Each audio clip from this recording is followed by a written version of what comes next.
एक चूहा 1 वीक में करीबन 50 से 17 सांसें लेता है। उस वजह से उसका जो जीवन काल रहता है ना, वो 2 से 4 साल का ही होता है। आपने कभी चूहे को शांत नहीं देखा होगा, इधर-उधर घूमते हुए ही देखा होगा।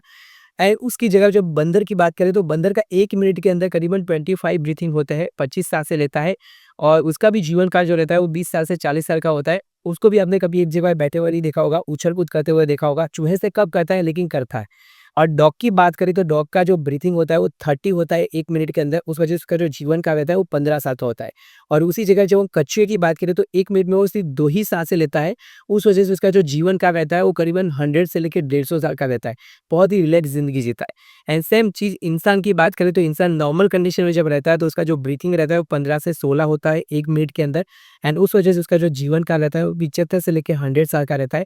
बट जब नॉर्मल कंडीशन नहीं होती है, जब गुस्से में, एंग्ज़ायटी में, स्ट्रेस में होता है एंड ऐसी चीज़ें बार-बार अगर इंसान के साथ होती रहती है तो इसका जो ब्रीथिंग होता है वो 25 तक पहुँच जाता है।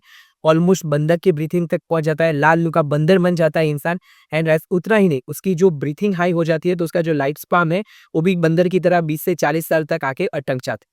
तो सबसे इम्पोर्टेंट चीज़ कैसी है, हमारा जो ब्रीथिंग पैटर्न है ना उसको वो नॉर्मल रखना बहुत ही ज़रूरी है। बिकॉज़ आयुर्वेदा के अकॉर्डिंग एंड साइंटिफिकली प्रूवन है, हमारी जो ब्रीथिंग पैटर्न रहती है एंड हमारा जो लाइफ स्पैन रहता है वो एक-दूसरे के साथ कोऑर्डिनेट करते हैं, कोरिलेटेड होते हैं।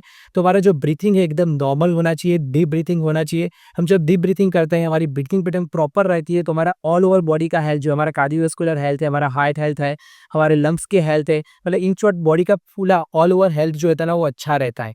तो हमारी ब्रीथिंग आपको नॉर्मल रखना बहुत ही ज़रूरी है। अगर कोई भी सिचुएशन हो, कामली आप बिहेव करिए, ब्रीथिंग को डीप ब्रीथ लीजिए, नॉर्मल ब्रीथिंग करिए, स्ट्रेस से दूर रहिए, स्ट्रेस को नॉर्मल करिए। अगर आप ये चीज़ कर पाओगे, आपका लाइफ़स्टाइल ऑटोमैटिकली इंक्रीज़ होना शुरू हो जाएगा।